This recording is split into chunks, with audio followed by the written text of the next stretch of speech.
তো গাইস মাছ কিনেছিল হচ্ছে বাজার থেকে শুটকি আর অনেক পদের মাছ।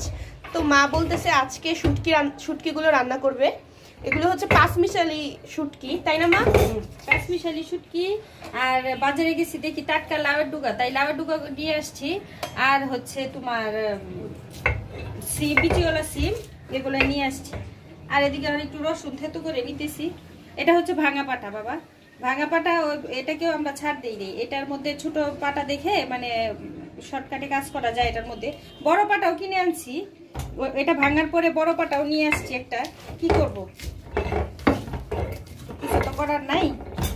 এই পাটা কিছুদিন আগেই ভেঙে গিয়েছিল, ওইটাও অ্যাক্সিডেন্ট মানে হঠাৎ করে মানে পড়ে গিয়ে ভেঙে গেছে।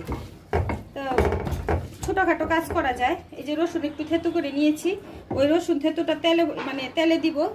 আর কিছু রসুন মানে বাটবো, বেটে শুটকির তরকারিতে দিব। রসুনটা থেতো করে রাখছি, কিছু বেটে রাখছি। আর কাঁচামরিচ কটা দিব, সবুজ সবজি না, একটু কাঁচামরিচ আর একটু শুকনো মরিচ গুঁড়া দিব। শুটকির তরকারি মুখ কথা ঝাল না হলে খেতেও ভালো লাগে না।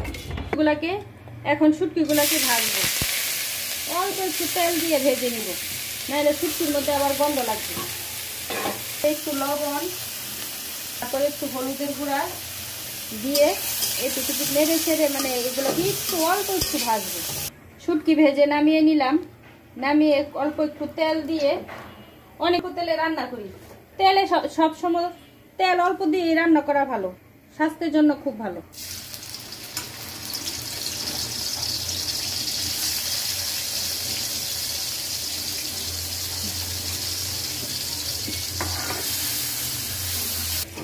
রসুনটা লাল করে ভাজা হয়ে গেছে। এখন হলুদের গুঁড়া, মরিচের গুঁড়া, কাঁচামরিচ বাটা এগুলো দিয়ে দিলাম।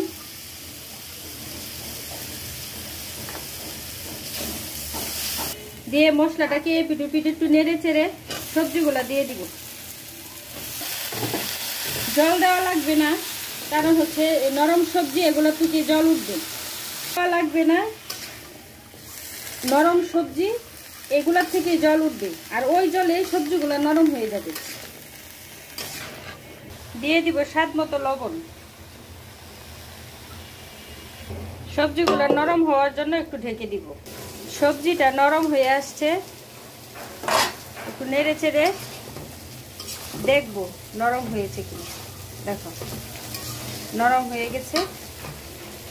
এখন শুটকিগুলো দিয়ে দিব। হয়ে গেছে, নামিয়ে নিব। নামিয়ে নিলাম। দেখতেও যেমন সুন্দর হয়েছে, খেতে